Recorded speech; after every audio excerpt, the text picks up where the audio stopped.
கோவை மாவட்ட கல்வித்துறையின் சார்பில் கற்றல் அடைவு குறித்த ஆய்வுக் கூட்டம் புரூக்ஃபீல்ட் சாலையில் உள்ள தனியார் பள்ளியில் நடைபெற்றது. மாவட்ட ஆட்சியர் பவன்குமார் கிரியப்பனார், மாநகராட்சி ஆணையர் சிவகுரு பிரபாகரன், கல்வித்துறை அதிகாரிகள், மாவட்ட பள்ளிகளின் தலைமை ஆசிரியர்கள் மற்றும் ஆசிரியர்கள் இதில் கலந்து கொண்டனர். பள்ளிக் கல்வித்துறை அமைச்சர் அன்பில் மகேஷ் இணைந்து பல்வேறு விவரங்களை கேட்டறிந்து ஆலோசனைகள் வழங்கினார். மாணவர்கள் தேர்வுகளில் சிறப்பாக தேர்ச்சி பெறும் முன் நடவடிக்கைகள் குறித்து ஆலோசிக்கப்பட்டது. சென்னையில் ஒரு மிகப்பெரிய ஒரு ஆய்வுக் கூட்டத்தை சிஓ தலைமையில் நடத்தி காட்டினோம். இந்த ஆய்வுக் கூட்டம் முடிந்த கையோடு ஒவ்வொரு மாவட்டத்திற்கும் நேரடியாக சென்று அங்கே இருக்கின்ற பெர்ஃபார்மிங் பிளாக்ஸ், கொஞ்சம் லோயர் பெர்ஃபார்மிங் பிளாக்ஸ் எதுன்னு கண்டறிந்து அவர்களெல்லாம் ஊக்கப்படுத்துகின்ற விதத்தில் அவங்களை தலைமை ஆசிரியர்கள் நேரடியாக சந்திக்க வேண்டும் என்று ஆசைப்பட்டோம். அந்த விதத்தில் கோயம்புத்தூரை பொறுத்த வரைக்கும் மற்ற யூனியன்லாம் நல்லா பெர்ஃபார்ம் பண்ணுதுன்னு சொல்லும்போது தொண்டாமுத்தூர் சூழல் கொஞ்சம் கூடுதல் கவனம் செலுத்த வேண்டும் என்கிற விதத்தில் இந்த ஆய்வுக் கூட்டம் நடைபெற்றிருக்கிறது. ஆய்வுக் கூட்டத்துக்கு வருவதற்கு முன்பாக ஒரு ஆக்ஷன் பிளான் ஏற்கனவே நம்முடைய சிஓஸ் அண்ட் ஹெச்எம்ஸ்லாம் சேர்ந்தே ஒன்று என்னென்ன செய்ய போகின்றோம், எந்தெந்த சப்ஜெக்டில் பின்தங்கி இருக்கோம், அதை எப்படி நாங்கள் அடுத்த கட்டத்துக்கு கொண்டு வர போகிறோம், அடுத்த முறை ஸ்லாஷ் ரிப்போர்ட்டில் நாங்கள் எப்படி முன்னேறி இருப்போம்.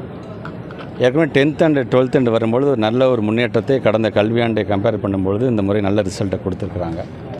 ஆனால் எது எப்படியாக இருந்தாலும் பிள்ளைகளை பொறுத்த வரைக்கும் மனப்பாடம் செஞ்சுட்டு பரீட்சை எழுதுவதை காட்டிலும் புரிதலோடு பரீட்சை எழுத வேண்டும் என்கின்ற நோக்கத்தை வலியுறுத்துகின்ற விதமாகத்தான் இந்த ஆய்வுக் கூட்டம் நடைபெற்றிருக்கிறது. ஒவ்வொரு ஆசிரியர்களும் தலைமை ஆசிரியர்களும் இங்கே பேசும்போது பல்வேறு கருத்துக்களை, ஏன்னா ஒவ்வொரு பகுதியும் பார்த்திங்கன்னா ஒவ்வொரு விதத்தில் செயல்பட்டு கொண்டிருக்கின்றது. அங்கே இருக்கின்ற மக்கள் பேசுகின்ற ஸ்லாங்லேருந்து எல்லாமே மாறி இருக்கிறது. ஸோ அது சார்ந்தும் அவங்களுடைய what are the plus and minus அப்படிங்கிறதெல்லாம் இங்கே எடுத்து சொல்லியிருக்கிறார்கள். ஸோ அதையும் நாங்கள் உள்வாங்கியிருக்கோம். இது முதலில் இது ஒரு குறை சொல்லுகின்ற கூட்டம் அல்ல, கருத்துக்களை பரிமாறிக்கொள்கின்ற கூட்டமாக நல்லா பெர்ஃபார்ம் பண்ணுறவங்க எப்படி பெர்ஃபார்ம் பண்ணாங்க, கொஞ்சம் லோயராக பெர்ஃபார்ம் பண்ணாங்க, அதுலேருந்து கற்றுக்கிட்டு நாம் என்ன செய்ய வேண்டும் என்கின்ற அளவுக்கு ஒரு பாசிட்டிவ் ஆட்டிடியூடோட எல்லா ஹெச்எம்ஸும் கலந்துக்கிறாங்க. உள்ளபடியே அது சந்தோஷமாக இருக்கின்றது. ஸோ அடுத்த ஆண்டு ஸ்லாஷ் ரிப்போர்ட் வரும்பொழுது நாங்கள் முன்னேறிய இடத்தில் இருப்போம் என்கின்ற உறுதியையும் அவர்களுடைய வாயாலே சொல்லியிருக்கிறார்கள். பல முன்னெடுப்புகளை எடுத்துக்கொண்டிருக்கின்ற பள்ளி கல்வித்துறை இதிலும் ரொம்ப மெட்டிகுலஸாக ஒவ்வொன்றையும் பார்க்கக்கூடிய அளவிற்கு, பொதுவாக ஒரு மாவட்டத்துக்கு ரிப்போர்ட்டுன்னு இல்லாமல், ஒரு யூனியனோட ரிப்போர்ட்டு அப்படின்ட்டு இல்லாமல், இண்டிவிஜுவலாக ஒவ்வொரு பள்ளிக்கூடத்துக்கும் ஒரு ரிப்போர்ட் கார்டை நம்ம கொடுத்துருக்கோம். நாங்கள் அந்த பள்ளிக்கூடத்தில் எந்தெந்த வகுப்பில் எந்தெந்த மாணவர்கள் எந்தெந்த சப்ஜெக்டில் நல்லா பெர்ஃபார்ம் பண்ணியிருக்காங்க, லோவாக பெர்ஃபார்ம் பண்ணியிருக்காங்க முதற்கொண்டு ஒவ்வொரு பள்ளிக்கூடத்துக்கும் இண்டிவிஜுவலாக ஒரு ரிப்போர்ட் கார்டு நம்ம வழங்கியது வெரி ஃபஸ்ட் டைம். பிகாஸ் ஒட்டுமொத்தமாக தமிழ்நாட்டில் 9,80,000 ஸ்டூடெண்ட்ஸை நம்ம அசஸ் பண்ணியிருக்கோம்.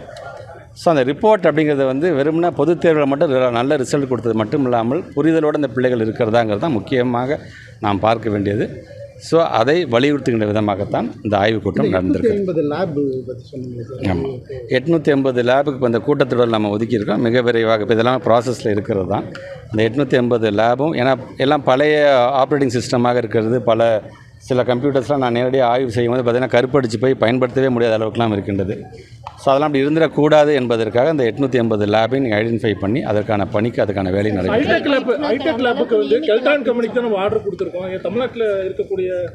இல்லை, நீங்கள் அந்த டெண்டர் ப்ராசஸை பொறுத்த வரைக்கும் அது ஃபைனான்ஸ் பார்த்துக்கிறாங்க. ஃபைனான்ஸ் பார்த்துக்கும் பொழுது நம்மளுடைய டெண்டர் ப்ராசஸ் ஆக்ட் படி எது சரியோ அதுக்கு நம்ம தான். இதில் மெரிட் பேசிஸில் மட்டும்தான் வழங்கப்பட்டிருக்கின்றது.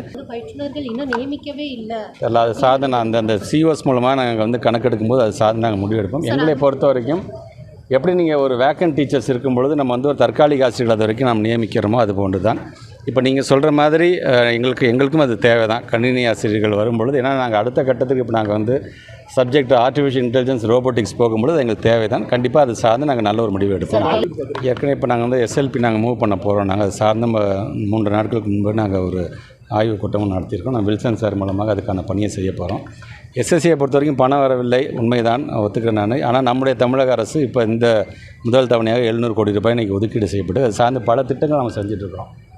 ஆர்டி ஆக்ட் அப்படிங்கிறது ஒரு பேசிக், ஒரு பிள்ளைங்களை தனியார் பள்ளியில் ஏன் எங்கள் பிள்ளைங்க சேரக்கூடாதா என்று நினைக்கிறவங்களுக்கும் நம்ம இழுத்துட்டு போய் சேர்க்கக்கூடிய ஒரு ஆக்ட் அது. ஆனால் அதுலேயும் இன்றைக்கி ஒன்றிய அரசாங்கம் அந்த பணத்தை கொடுக்காமல் ஏற்கனவே நமக்கு வழங்க வேண்டிய பணம் ஒவ்வொரு முறையும் இன் அட்வான்ஸ் நாம தான் ஸ்டேட் கவர்மெண்ட் தான் பே பண்ணிகிட்டு இருக்கு, அவங்க தர வேண்டிய பங்கையும் சேர்த்து. ஆனால் ஏதோ ஒரு காலகட்டத்தில் வழங்கிடுவாங்க. ஆனால் கிட்டத்தட்ட இந்த 3 ஆண்டுகளாக ஏறத்தால் நமக்கு வழங்க வேண்டிய 600 கோடி ரூபாய் கூட நமக்கு தர வேண்டியது அவங்க நம்பி நம்ம அட்வான்ஸாக கொடுத்தோம் பார்த்தீங்களா, அவங்க சார்பாக வர பணத்தையும் சேர்த்து அதையும் இன்றைக்கி தராமல் அவங்க இழுத்தெடுத்து கொண்டிருக்கிறாங்க பொழுது பிள்ளைங்க விஷயத்தில் இப்படி அரசியல் பார்க்குறார்களே என்கின்ற அந்த வருத்தம் தான்.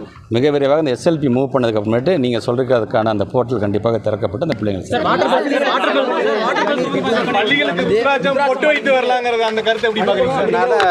நான் தான் சொல்லிட்டேன். நாங்கள் ஒவ்வொருத்தருக்கும் ஒவ்வொரு மதம் சார்ந்து அவங்க நம்பிக்கை இருக்கின்றது. அந்த நம்பிக்கை சார்ந்து யாரும் தலையீடு இருக்கக்கூடாது. பள்ளிக்கூடம் என்பது பொதுவான இடம். அங்கே முற்போக்கான விஷயத்தை பற்றி இந்த பிள்ளைங்க வருது, இந்த பிள்ளைங்களுக்கு அறிவியல் சார்ந்து இதை சொல்லித்தாங்க அப்படின்னு ஆலோசனை சொல்லணும். அதை விட்டுட்டு இது மாதிரி சொல்கிறது அப்படிங்கிறதுக்காகத்தான் நான் அதை பிற்போக்குத்தனம் என்று நான் சொன்னேன்.